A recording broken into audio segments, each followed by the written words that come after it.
Hello, Kate Holterhoff here for another exciting conversation. I'm a senior analyst at RedMonk, and with me today I have Seth Webster. He is the executive director of the React Foundation and chief developer evangelist at Expo. Seth, thanks so much for joining me on the Monkcast. Hey, it's great to be here. I always love doing these. Man, this is going to be a good conversation. I can't wait. All right, so let's just begin with these two very exciting hats that you're wearing right now, executive director and chief developer evangelist. First off, how are you finding time to sleep? Most importantly. And second, I want to hear all about these roles because I know you're creating some exciting stuff these days. Well, on the sleep question, it's honestly a little chaotic right now. I just got back from China yesterday. I don't know what day Oh my it is. God.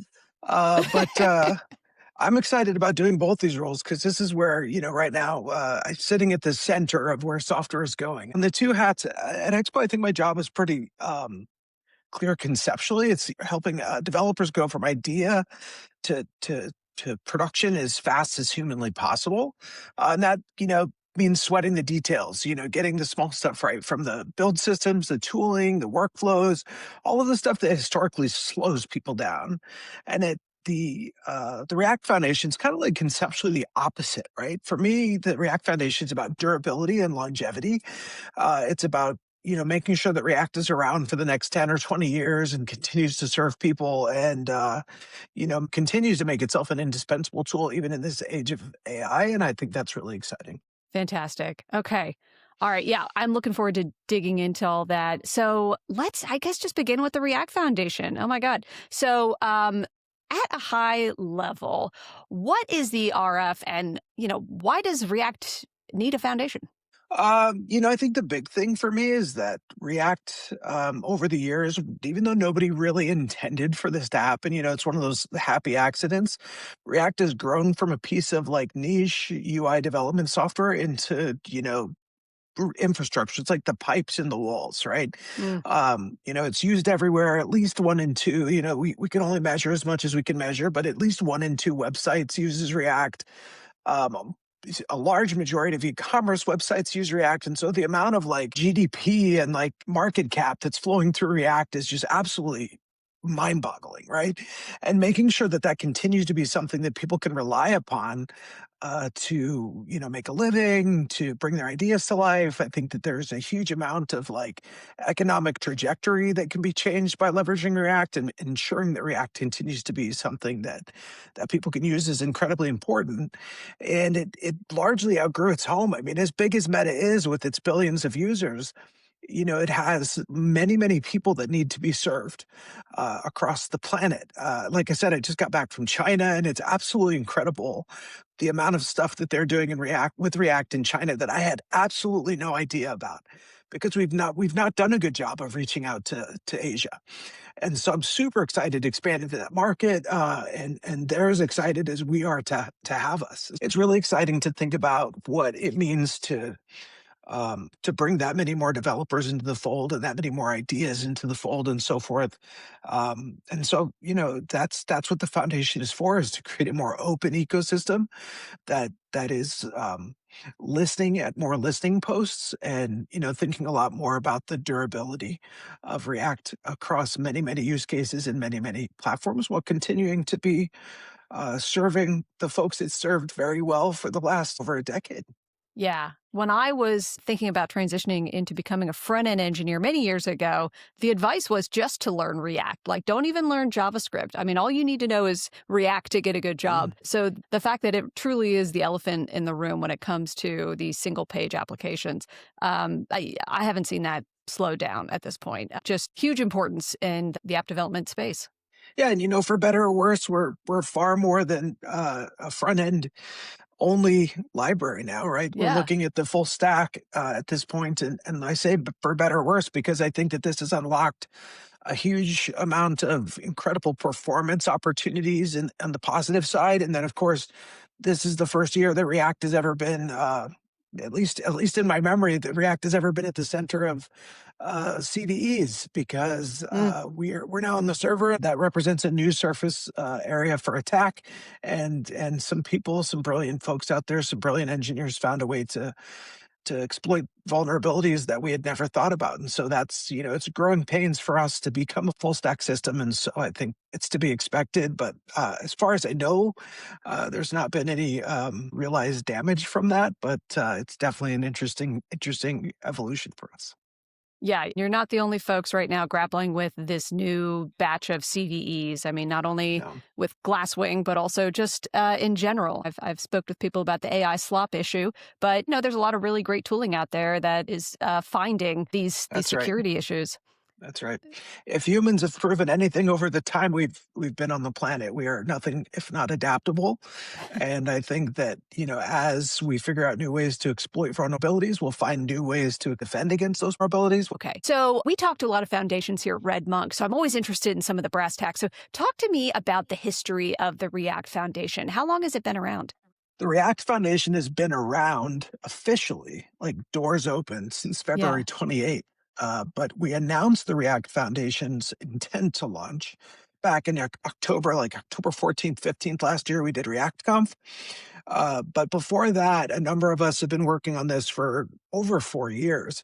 Wow. Myself, Matt Carroll, Eli White, Paul O'Shaughnessy, just a bunch of folks at Meta who really believed in the fact that it was becoming time for React to become more open and to live in a foundation. But we discovered very quickly when we first started to paper the foundation and figure out how would we launch it, that the organization internally at Meta was not ready to operate as a foundation. Basically, meaning that we did not know how to, effectively manage the number of PRs we would receive. We didn't effectively know how to open the table and involve more voices. It was very much focused on the way that Meta operates, and for better or worse, that served React really well for so many years. I mean, when you think about the battle hardening that React has seen before it ever reaches the hands of an independent developer or the many companies, myriad companies that use React, it's gone through so much testing at Meta first that you can almost rest assured that there's going to be no issues with React. And we do see very few bugs, and React is the source of very few sevs and so forth because of that amazing infrastructure and the amazing testing it sees at Meta. But on the other side, that means it moves glacially slow, right? Mm. So people would always comment about React itself, React for Web, and just be like, "Wow, you guys do a release every 2 years, right? That's so slow." Um, and I think that's um, it's a double edged sword, right? The innovation feels slow, but then when we do release, there's a lot of innovation, right? You get a lot of features, but at the same time, React on the web has done an amazing job with backwards compatibility, and so I think that's led to people feeling like you can really bet on React. You can just to your point about when you were learning to be a front end engineer, someone told you just learn React, right? It's that just Yeah. never doubt React. Um, and that's great. But at the same time, there's plenty of companies that would have liked to see us work on certain different things. And there was never a way for people to get their voice into the pipeline. And the React Foundation is going to serve here and forward as that place for people to get their voice into the conversation.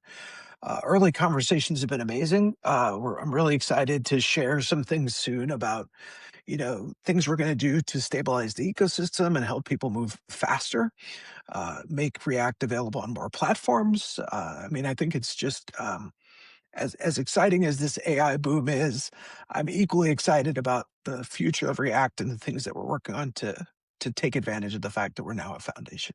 Yeah. Are you thinking of, changing the release cadence at this point? Is that on the table? We've mentioned how quick everything is moving these days. I think anything and everything is on the table. I think we Okay. hold dear some pretty significantly um, I don't know, important principles around the quality of those releases. And so I don't think that React is going to turn into a 6 or 7 or 10 or 12 Yeah. releases a year framework. But I do think that there's an opportunity to to make sure that we're releasing on a cadence that feels like it's in accordance with the speed at which everything else is moving, while also continuing to hold that high bar. The thing I would say is on the other side, like React Native side of things, we did improve the release cadence there from doing like one release a year. Over the time I was at Meta, we were improved from like one release a year to two releases a year to four releases a year to six releases a year. And I think it's important there because React Native is still on its march to 1.0, right? And one of the things I mentioned in terms of stabilizing the ecosystem that I'm really excited to work on this year is that like stable API layer to help us get to 1.0 so that consumers or vendors like Microsoft are not struggling every time we do a release to, for 2 months to catch up, but also offers us the ability to start moving more quickly and round out decisions that we made early in React Native's history and sort of smooth those over into a place where you can be more dependent on React Native and feel like it's slowing you down every time we do a release. But I think there's sort of dual opportunities there to increase the cadence on React Web to a place, or React Core to a place where you feel like it's moving at the speed it should, and to stabilize the releases of React Native such that as fast as they move, they aren't disruptive. So I'm always interested in how open source leadership is thinking through their philosophy around open source writ large, right? So I guess I'm just curious, how are you thinking about governance and how it should look in this era of AI 2026? Well, the here comes Kate with the easy questions. I love the softballs. You're welcome. Yeah, I think so much is changing so quickly. It's important to come back to what I think is the foundation of, you know, for as long as I can remember, has been the foundation of how I think about these kinds of things, which is like to have really strong principles, to be very principled about how you're operating. And I think that that allows you to endure any of these big sweeping changes if you're Mm. operating with principles that are in the best interest of your community. And so we don't have a publishable set of principles yet. We've had our first board meeting, and like those are things we're working through. We just had our first board meeting. As I said, we opened the doors February 28th. We had our first board meeting in March and so forth. And that was really about operationalizing or ratifying the operational sides of React, like what's our budget and when are we going to meet? How often are we going to meet? Who's going to be on the technical steering committee? And so that's all still coming together. I think the thing I would think about is the first principle that we hold super dearly is that we're always serving the community, the best interests of the community. Mm. I think that there was a time in React's history where we were much more serving the priorities of Meta at any given time. And I think that, like, again, to the point that I made earlier, I think that's really served React well for many years. But with so many people with such a huge vested interest in React, the first thing we have to hold dear is that the choices we're making, the decisions we're making, are taking care of all of those stakeholders. And so I think about when I say stakeholders, I'm not just talking about the big companies that are betting big on React. I'm talking about the indie developers because at Mm. scale, when you think about the opportunities that exist to like refine the economic trajectory of individual humans' lives and that of entire markets, the individual developer is the one who's putting their hands on the keyboard or commanding a fleet of agents using React to build the next big thing or solve an incredibly important problem for their community. And so I think from the smallest developer to the biggest company, we have to be thinking about what serves the greatest good and what serves the most important need at any given moment. And today, that need seems to be empowering people to use agents to bring ideas to life more quickly. And that's where I think we're spending a lot of time is figuring out what is React's role in the world where agents or an agentic development are at the the tip of the spear or at the forefront. And what we're finding already is that you know by default, I think there was even an article that came out in like, I want to say it was the Atlantic, it was one of these Mm. big magazines looking at like how agents, when you ask them to build like an e-commerce site, they build React sites and often they choose Next.js just by default. Well, that's going to make it really hard for other libraries and frameworks to take hold if agents are never even like offering to select them. right? And so we need to think about what does it mean to educate agents on the opportunities that exist for them to use, right? And give these models the ability to choose the right framework for the right job. Because next isn't always the right choice. Sometimes there's a better choice. And so I think that's an interesting problem to solve that we're excited to work with like the model vendors on and independent model developers on, is helping to still create a preponderance of choice, and allow people to let a thousand flowers bloom to the end that we help people bring ideas to life. Like the goal is always to empower developers to go from idea to product as quickly as possible. And obviously at high quality. I mean, like the biggest question is like you said this a minute ago is about, confronting AI slop, right? We don't want to create a situation where it's super easy for us to deliver substandard and subpar experiences to the world. I'm envisioning a world now where every single market niche gets saturated with apps. And I think it's going to happen. And so the differentiator is going to be your ability to create something that feels amazing, that taste is going to be the bottleneck, that design is going to be the bottleneck. And like, what are we delivering in the analog world is going to be more important than, I think, than just the digital side. Like the fact that a hotel has a great app experience or website experience is going to be table stakes. And it's going to be about how do we translate that into an experience that feels very differentiated. And so to me, that's about continuing to provide choice. That's continuing to provide people with the opportunities to focus on the stuff that really matters, accelerate the boring parts, and make easier the parts that allow you to shine and be delightful.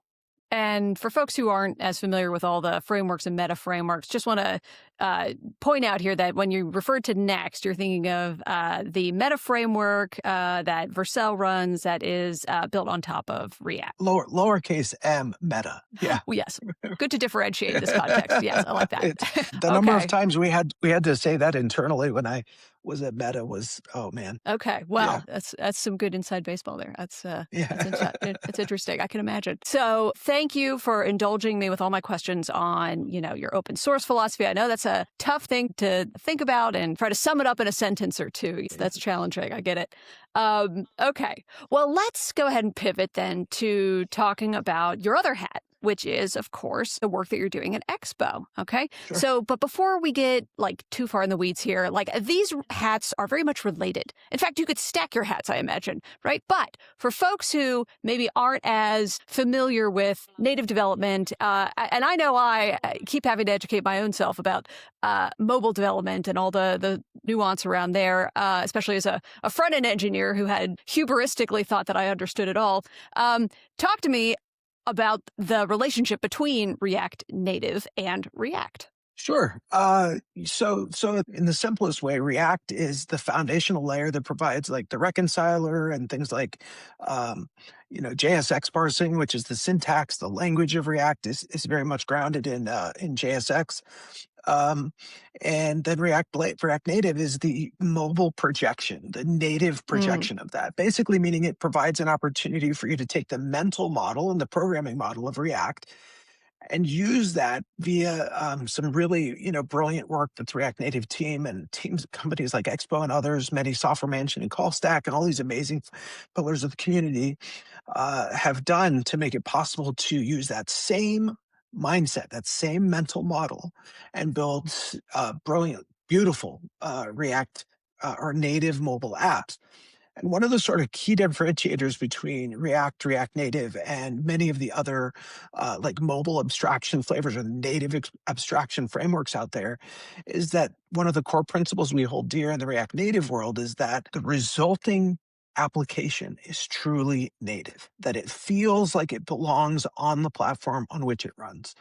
Where a lot of the other approaches taken out there is to create like a pixel perfect renderer across all platforms, basically meaning that the way it looks on Android is going to be the exact same way it looks on mobile, and generally sort of the exact same way it looks on web if they have a web component to them. And what that results in is, in my opinion, is sort of an uncanny valley experience where you're like, this may feel pretty good, it may look pretty good, but it doesn't feel like it belongs on the platform. And so you always feel like you're using something from somewhere else. iOS users, Android users have come to expect certain like gestures and interactions and the way something looks and the way it feels and the way animation animations move and so forth. And so you end up with an experience that doesn't feel like it's germane to the platform. And so one of our core philosophies is that the net result of something as it's developed on React Native is that it uses the core native primitives at the end of the day, and that it feels very much at home on that. Okay. You mentioned a lot there. You asked like I don't know, it was like 11 questions in one. You rolled them all together. So I do that. the way I think about like these the ecosystem for React and what makes it healthy is that when React was developed, it wasn't ever, first of all, like when it was developed, it wasn't necessarily initially conceived to be something that was used outside of Meta.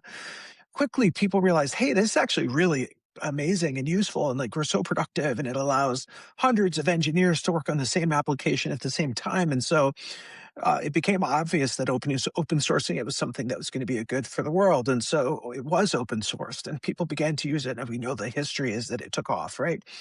But it wasn't necessarily meant for that um, originally conceived for that sort of broad distribution to use. So as we think about the fact that like React was developed, and it wasn't something that was necessarily going to be used by, we didn't know that it was going to be used by lots of people.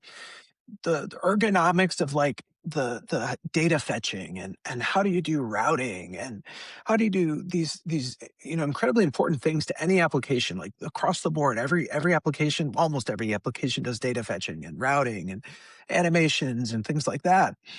What became clear was that React could provide, like the team at React was not a super big team for a long time, and so the team there could provide these core primitives, these core uh, abstractions like the language and the programming model and so forth, and that the community could fill the holes on data fetching and animations and those kinds of things. But what this ended up resulting in eventually was that you started to see the emergence of meta frameworks, things like Next.js and others, Redwood and now TanStack, which is amazing. There's Hmm. lots of choices. Um, but these meta frameworks, what they do is they provide this layer above React that gives you these amazing ergonomics and consistency in data fetching and beautiful animations and routing and so forth, which are so important to React and so important to creating an amazing developer experience and an amazing, delightful user experience. Right? That's the end goal here. Is if none of this serves a delightful user experience, then what are we doing? On the other side, it took a lot longer for us to see a beautiful selection here, a beautiful choice here for developers doing native development. And a few years ago, it was probably 3.5 years ago, Expo reached this point where it was just absolutely amazing. It was just like the secret sauce in native mobile development. Like it was the at least for me when I saw it, Yeah. the biggest mobile accelerator, the biggest accelerator I'd ever seen. And I've used Cordova and I've used a number of these Meta frameworks and Xamarin and others, and I was just like, "This is it." Like, I was so sold on it when I saw it, and as they've continued to evolve, that's only gotten more true, become more true. And so about 3.5 years ago, we sat down with Meta and Expo, and we met, and we said, "Here are a number of things we at Meta would really love to see from the Expo team. And if we can work these things through, we would love to make and recommend Expo as the default meta framework for mobile development." And obviously, we've worked through those things. And last year at ReactConf, we announced that we were wholeheartedly, full-throatedly recommending Expo as the default framework for doing React Native development in the same way we had recommended that everyone use a meta framework for web development. And at the time, Next was the clear leader there. Um, but what we did was we created a set of principles and guidelines that meta frameworks had to meet in order to be recommended. And whoever was going to do the best job, whoever was doing the best job at meeting those principles and guidelines, the sort of the highest quality, that was going to be the one that was going to sit at the top of the list, right? And at this point, there is no like competition to Expo. Like Expo has just led the way.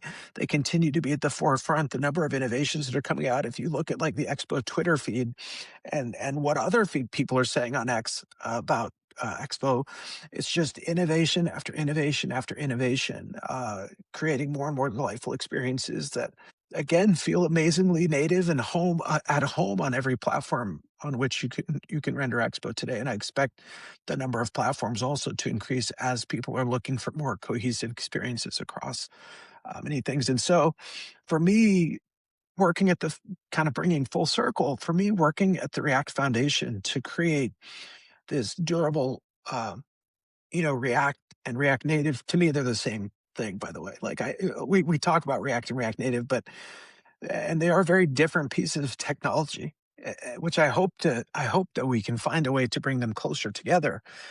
But I think of it all as React because the mental model is all just React. Huh. Um, I want to create this world where this durable piece of technology uh, almost fades into the background, and you're just really focused on the delight you can create with them. For me, that's what I'm doing at the foundation is making sure that for the next decade, that React is staying relevant, staying at the forefront, becoming even more the default for agents and giving agents the tools as we think of agents. If we think of agents as another cohort of developers, a different type of developer, which I can come back to in a second, we want to give them the tools to be able to build the best React and React Native sites or best React and React Native apps ever. That's what I'm doing at the foundation is creating that space for all engineers in the world, whether they're at big companies or independent developers. And then what I'm focusing on at Expo is helping to make sure everyone understands the value and delight that is possible with Expo that is much harder to do with React Native by itself. You have in Expo some of the most developer obsessed people I've ever seen, delight obsessed people. I mean, the number of times that, Evan Bacon has sent out a tweet where you're just like, oh my God, look at how beautiful this app has been created is. And that's as a result of the whole Expo team being so obsessed about the little tiny things, right? Sweating the details, sweating the small stuff. And that's why I want to like work here and like evangelize, if you will, this work because I want people to be able to bring their ideas to life very quickly. I don't want people mired in the pain that is getting animations right on bare React Native or even Swift and other frameworks. It's very hard to get that exactly right. I want to make that so easy so that the apps are beautiful and delightful and people love using them in order that these engineers are successful in delivering an app to the world that people use and hopefully solve some of the world's most important problems, right? It's not just about Candy Crush and it's not just about another media streaming app. It's about people who are building apps that help people set the market prices for the agricultural stands that are in developing countries and so forth. And so like we've seen that over and over. If you give people these tools and technology, they will solve their own problems. And I want to see that at scale. And I think Expo is a huge lever there. Okay. Well, to your point, the way that I learned the most about Expo, I think, was from the React docs, where I did see that it was recommended That's right. as the way to do native development. So, you're right on there. That's a great signal, I think, to many folks who Yeah. are Yeah. in that space about how established you folks are, and the fact that you're, I guess, trying to remove friction is really what I'm hearing Good from one. your Yep. description there, That's right? right. But I do want to talk a little bit more about that because again, it gets complicated very quickly. So for folks who aren't following the situation around cloud builds, Xcode wrestling, and I guess idea to app store, uh, all the pain that typically involves. What do you tell folks is Expo's core value prop? You answered the question already for me. It's about reducing friction, right? The Yeah. Okay. the thing we see a bunch of is like you know, ideas are cheap. Execution is everything. Being able to go from idea all the way into a customer's hand is the full journey, right? It's Hmm. not enough that it just lives on your computer or lives in a GitHub repo or maybe lives on your phone. Although that is, I think, to come back to the AI boom we're going through now, Yep. I think there is we're about to see the largest and are already seeing the largest emergence of personal software development in the history of software, right? Hmm. You're going to see millions of billions probably of apps developed that'll never see the light of day for another person. They're just yours. Yeah. And we're also going to see, I think we can come back to this if we want to dive into more AI topics. We're going to see the emergence of a lot of ephemeral software, software that exists only for a few minutes and then goes away. Um, but But coming back to the core value prop is like for things that are more durable and things that are meant to be seen for others, and even your personal software, you want it to be awesome, right? It's about reducing that friction between the idea and being able to have something you can use that's beautiful and delightful and fun and so forth. That's also not like incredibly painful to develop and arduous. But to the point about software that like sort of never sees the light of day, going from your code to a build that works on everybody's phone has typically, that's available in the marketplace, has typically been really difficult. And Expo solves at every single point along the way, especially with the emergence of these new technologies just in the last couple of weeks that'll allow you to programmatically and declaratively set your app store metadata such that you don't even have to sit and wade through that awful Apple, that awful App Store metadata entry form. It's just so painful. I mean, it's so daunting that people, especially people that like struggle to complete lots of different tasks where you have to like really go through these huge forms, people get stuck there so often. I mean, I don't even know how many great ideas have died at the Apple and Google Play Store metadata entry forms. Solving that full cycle problem is what Expo is trying to do so that it's no longer the limiting factor of bringing amazing ideas that solve real world problems into the world so that they can be used by others. Could you talk specifically about which Expo product that is? Is that EAS or that does the It's metadata thing? it's it's all of it. The Okay. EAS we just released tooling this last week that allows you to declaratively set up the metadata stuff. But it is everything from Ah, the Expo framework during your development cycle all the way through to EAS build and EAS submit, allow you to do the submissions to these app stores and set your metadata programmatically. got it. Got it. Yeah. I mean, when I have done research on, well, how developers are grappling with the challenges associated with mobile, the App Store is always at the top of that list. I mean, Yeah. always. I So, feel exactly the same way. Like yeah. anytime I think I have like 97 apps that I've developed and I haven't shipped any of them. Actually, I shipped like three of them, Oh but my God. most of it has died at that app store thing because I'm just like, I just don't have the time for this. Like it's an app I want to use. And it's like, I've developed it for myself. And that's what I'm so excited about with this AI boom is like, I know that a lot of folks are sitting there, in fear of what's happening. But for me, someone who's like North Star is helping other people bring their ideas to life. I'm so excited that like it's not just going to be Yes. me developing my personal software anymore. It's going to be my wife, who's an attorney.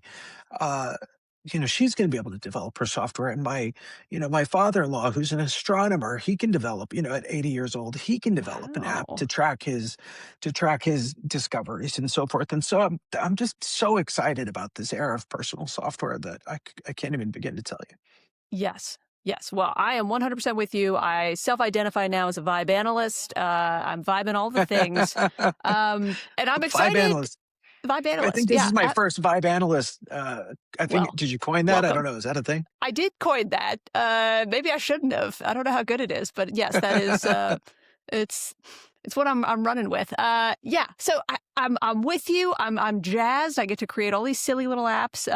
And quickly, So it's great. And as someone who has sort of a design background, I actually get very excited about the design part of this. And That's awesome. yeah. Well, I'm saying 2026 is the year of design. I have been on record saying that because Design's coming back.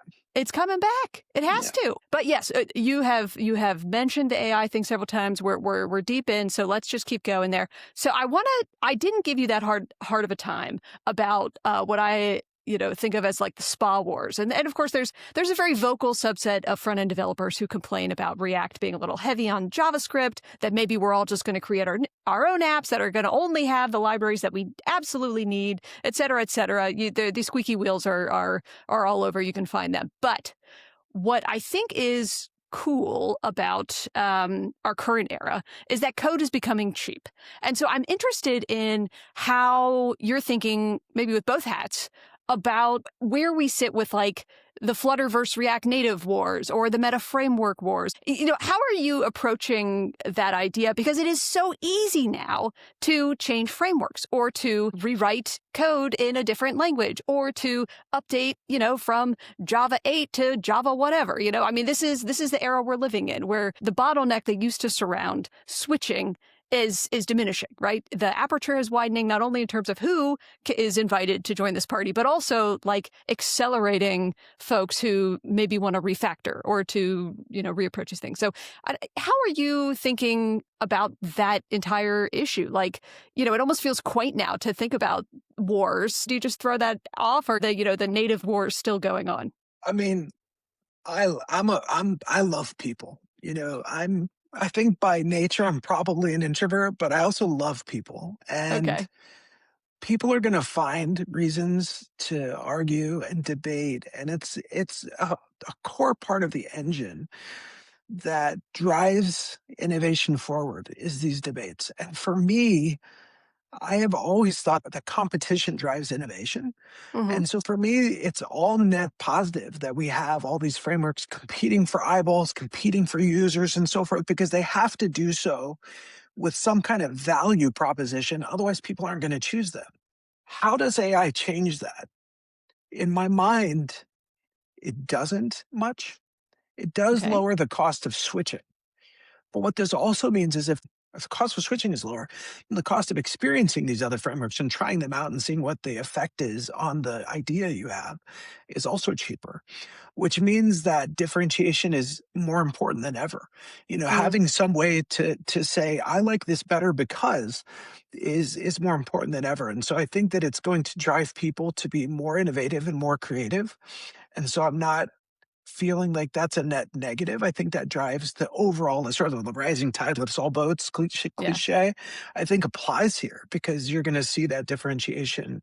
I also think that I just don't get too mired in the like Flutter versus React Native and all this stuff. It's to me, it's about the power of choice and being able to like say, this is the right tool for my job. For what I'm going to do, this is the right tool. And if Flutter is that thing for you, then it's great. I think the Flutter team made a bunch of really amazing choices and innovations along the way. There's also things I don't agree with. I think the approach that the Flutter team took on web, of course, I'm very biased, uh, didn't result in applications that feel germane to the web. They feel Mm, like they're running in a WebAssembly sandbox. So I think there's lots of choices people make all the time as they're developing their apps that come back to bite them later. That also a bunch of choices people make that turn out to be the best thing that they did during the development. And to your point, like AI in this world of being able to drive that cost of software development really low, you're not quite as stuck behind your past decisions as you used to be. It's much easier to unwind and undo them, which I think is that's just going to accelerate people's ability to deliver delight. So, yeah, I just don't, my team will tell you, like, there used to be these, wars going on Twitter. My advice always was don't engage. yeah. Like, you can engage if you want to learn more and you want to be like, hey, help me understand that's great. But don't argue for React. Like it's not worth it. It's not going to result in people feeling like, we're a team that listens and wants to participate in the global community and so forth. Even if somebody, and this happens all the time, people level things against React and Flutter and others, they're just completely untrue. Like they're not based in fact. And we could argue about those things, but instead I'd rather devote all that energy to figuring out what kernel of truth is in that argument and resolve that than, go out and try to convince people with an argument. Just let's convince them by shipping great things. And that's been the philosophy I think we've had and we continue to try to extol. All right. Very diplomatically put. I can tell why Hey. they elected you executive director. I'm very impressed. Okay. Thank you. All right. Yes. Okay. Well, so I'm an analyst, right? I like to talk a little bit about business. So I'm interested in this particular moment at Expo. Very exciting things happening there. So y'all just closed a Series B. That's pretty I exciting. heard. I Congratulations. heard. That's awesome. Yeah. So we probably have some tech journalists and investors listening right now. What would what's your sense about what that says about what's going on at Expo? Like what, What's the scuttlebutt? Well, I mean, there's a lot we can say and a lot we're still figuring out. But I think the most important thing is that, this empowers Expo to move faster and do more with the goals that Mm, we've set. Expo started as a humble idea to remove, as you mentioned earlier, the friction of developing mobile apps, and it has become an indispensable piece of technology for hundreds of thousands of apps, and that's a big burden. And Expo's still a really small team relative to the size of the market we serve. And so I think that the most important thing is that this provides a layer of, sorry to keep using this word, durability and stability for Expo, that we now know with this investment that we can continue growing and continue delivering huge value to the technology that people are using every day. I think the most exciting part for me is that this opens up the opportunity to invest in where the market is going. And I think, as you've already seen, a huge amount of investment in the mm, AI side of the business, and allowing us to do really great things with the technology that's been built over the years. I think one of the most exciting things for me, and I'll speak sort of personally here for a second, is that James Ide and Charlie Cheever and Evan and the entire team. I won't list them all, but have built these uh, foundational pieces of technology that sort of span horizontally, but also build upon each other for a decade now, that make Expo sort of uniquely positioned at this moment to be a technology everyone relies upon in this age of idea to production through AI, through agents. Like, nobody is more well positioned, I don't think, than Expo to take advantage of this moment or serve people in this moment, because these technologies are incredibly declarative. So agents use them really well, and the incredibly performant, and they deliver delightful outcomes and so forth. And so I feel like, as you see many of these like vibe coding tools, many of them are using Expo, right? mm, Because of this foundation that's been laid over many years of sweating the details and sweating the small stuff, that it becomes this inevitable choice to use something like Expo. And at this point, I don't really know who would rival Expo in terms of the level of quality, and then end-to-end uh, pipeline that you get from Expo, the ability to go from, literally, you can go from an idea to the App Store in days. mm. And that is something I don't think anybody can really compete on, um, unless they're using Expo, which is, then it's Expo. So I'm like really excited about that. That to me is like what this like fundraise actually means for me, is that more and more people for a longer period of time will get the opportunity to leverage Expo. All right, fair enough. Yeah, and so when I've spoken with you folks, you introduced me to a new product that's in beta right now, which is the Expo Agent. And this jumped out at me because I speak to so many vendors who are thinking about moving into the agentic space. And, we've moved from the chatbot era into actually creating products around agents. So could you just tell us what that is, what it does, and like what was the thought process around building it? I mean, there's the easy answer is like, this is where the market is going, right? The market is going in no uncertain terms towards agentic development. There's sort of like a, you're going to accept and get on board with this idea, or you're going to resist it, and it's life is going to be tough. But Hmm.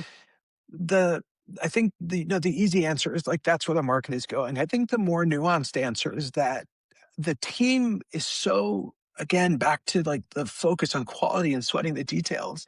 I think the team felt incredibly passionate about the fact that, like, we are uniquely positioned to be someone who can deliver a set of agentic tools for native mobile development or native development, that will give people the ability to deliver more delight, and at a faster clip than I think a lot of the other choices out there. I think that's the more nuanced answer. But I would think about how it's shaken out. You asked about what was the seed that led Yeah. us to think about that, and that's what I think about. But I think as Expo Agent has been developed, we discovered a number of other opportunities that weren't so obvious in the beginning. So there's the basic, like, chat my way to an app using an agent. workflow that so many are going after. But I also think that the amount of experience this team has delivering applications natively at scale, working through the app stores, understanding what kind of telemetry it leads to delightful apps, what kind of telemetry or what kind of information or what kind of approaches lead to stickiness with customers, that what we've ended up with is a set of best practices, a set of knowledge that is unique in the industry. And what this means is that we can, instead of thinking about this just as a how do you go from chat to app, we can think Hmm. about this as how do you go from idea to, Apple Award winning sticky app that sticks with your customers. And the nuance there is that we can treat you can think of Expo agent as something like a forward deployed engineer that sits with your team and is able to instruct you on the next most important things to work on. How do you optimize for performance? How do you optimize for delight? How do you optimize for engagement and so forth in Hmm. really healthy ways, right?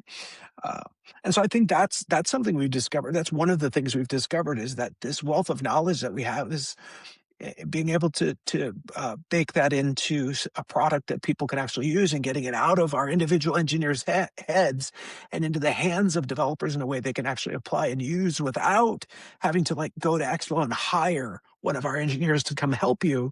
I think that's a huge opportunity, and one that is uniquely Expo. And so, talk to me about what the agent does exactly. Like, are you running LLMs in the background, or do they bring their own LLM, or like, what does it look like?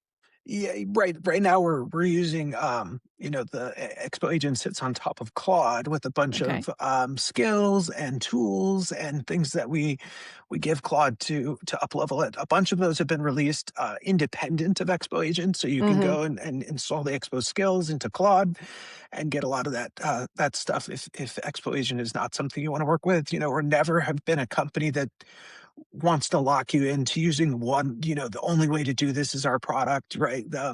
So we're releasing a lot of that independent of Expo Agent, but the experience of using Expo Agent is so wonderful that I think a lot of people are going to be drawn to that to do that anyway.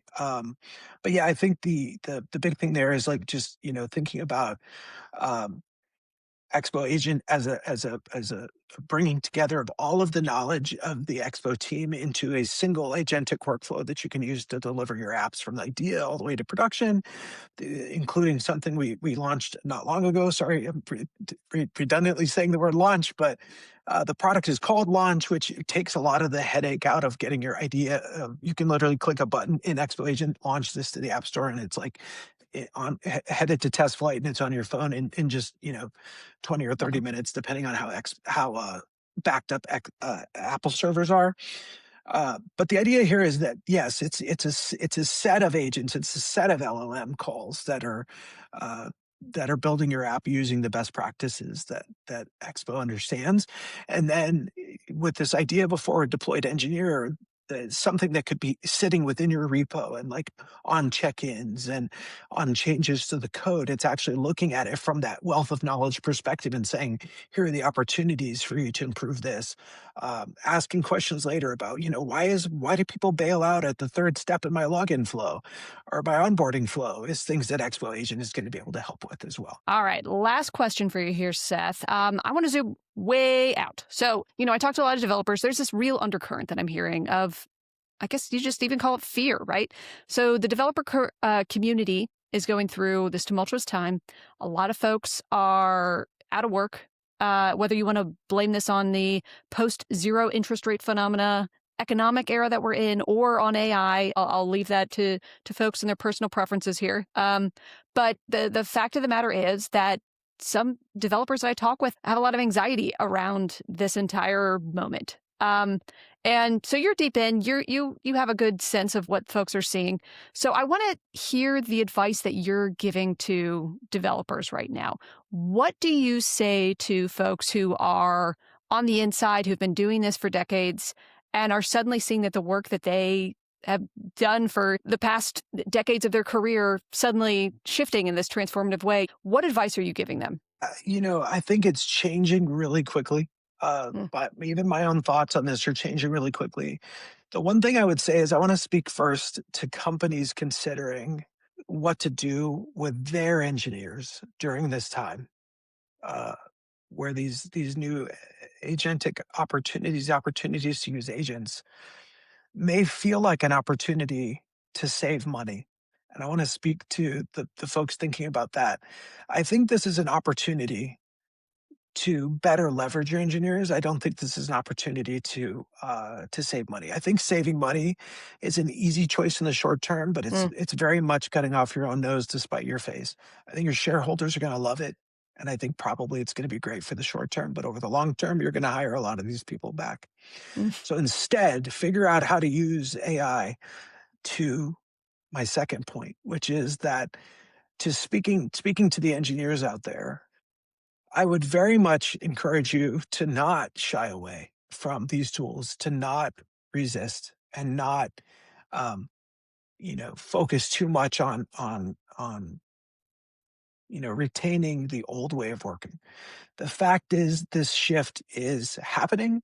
I would say that it has happened, even though we are not stable and we've not locked in on what the actual day-to-day workflow is going to be forever. And right now it's all kind of kludgy and you're typing into the terminal or you're typing into Cloud Code or Codex or whatever. I think these tools are going to continue to evolve and not participating is just like the companies cutting off your own nose to spite your face. I would say learn how to be a director of agents. It's very much like the transition a lot of software engineers have gone through, moving from like individual contributor to manager. mm. Figure out the best way to manage a fleet of agents and use what is uniquely you, your design taste, your idea about how things should work. Go back to the old architecture books and learn how to better design and architect software by yourself. You don't have a team of people working with you making those architectural decisions. Figure out how to be a one person band using a fleet of agents. It is not only incredibly rewarding when you unlock like the best way to do it, it feels really good and so forth. It becomes a huge amplifier of your ability where you used to have to turn to a design team and say, how do I make a beautiful login form? You now have this person on your team and they work for you. When you used to have to say, how do I secure encryption across the wire that's my own and that, and so forth. That used to be you'd have to hire a security and encryption expert. And now you have this person on your team and they work for you. I think this is an incredibly amplifying moment if you choose to sort of, it's a mission impossible. If you choose to accept this mission, this is an incredibly amplifying moment for every individual on the planet. And those who engage and choose to figure this out for themselves will be the ones who continue to find gainful employment, and those who don't are gonna struggle. But in the same way, we used to walk everywhere until we figured out horses, and we used to ride horses everywhere until we figured out the combustion engine, and we figured out cars and so forth. I think we're in this moment where we're figuring out who we are and how we adapt to this new time. And so it's understandable that people feel that sense of identity question, right? Like, who am I in this new world? But I think that the answer is that the more you can adapt and prove, just like as humans did uh, thousands of years ago, we proved that now we walk for pleasure. We don't, many parts of the world still walk because they have to, but we do walk for pleasure. We ride horses for pleasure and we drive for pleasure because there are all these alternatives.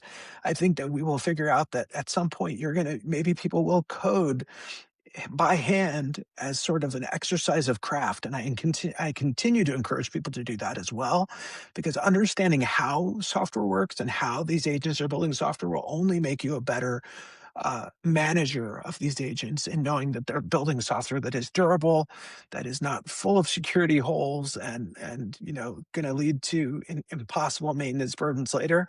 But the cost of developing a software is reaching an all-time low, and if you don't get on board with that piece of it, then it's going to be incredibly hard for you to maintain this career. um, and I don't want it to be bleak. I really really do want to say that it's like, for me personally, it's been a huge enabler of my focusing on like my backlog of ideas that's like 15 years old. I've gotten so many of them done in the last 6 months, and that's amazing. Think of this as an opportunity to accelerate and amplify yourself, because each engineer brings a unique set of ideas and taste and approaches to the table. have the agents, wield your taste and wield your approach and wield your ideas uh, on your behalf, and hopefully that enables you to not work, 80 hours a week. You can get a lot more done in a shorter period of time. All right. That's fantastic. I am going to wrap us up there. I could chat with you for hours, Seth. This is Same. certainly within my wheelhouse here. So for folks who are interested in hearing more from you, what social media channels do you typically go to? Are there any links that you want to share for Expo or the React Foundation? Yeah, just direct us to how to continue this conversation. You can find the React Foundation at react.foundation. Expo is at expo.dev, of course. The team does an amazing job of sharing blogs and so forth, pretty frequently, like updates and stuff there fairly frequently. You can find me at Seth Webster on X. I'm not a super active social media user. I personally find it to be a really big distraction. I really want to be focused on building things most of the time, but I'm always overjoyed to hear from people. So if you want to chat about any of these ideas or whatever, feel free to slide on into the DMs. If you want to find me on Instagram, you can find me as Seth Webster Photo. There's lots of pictures of birds there. That's my other side passion is Oh. photography, and I love wildlife. And so lately, the easiest to access wildlife is all the birds in my neighborhood. So Hmm. feel free to check that out as well. Very cool. All right. Bird photographer. I feel like we buried the lead here. We should have Feel talked free to about check that it out. earlier. There we go. Yeah. All right. Thank you so much for having me, Kate. Yes, it's been an absolute pleasure having you on. Okay, again, my guest today was Seth Webster. He is the React Foundation Executive Director, and he is Chief Developer Evangelist at Expo. Again, my name is Kate Holterhoff. I'm a Senior Analyst at RedMonk. If you enjoyed this conversation, please like, subscribe, and review the Monkcast on your podcast platform of choice. If you're watching us on RedMonk's YouTube channel, please like, subscribe, and engage with us in the comments.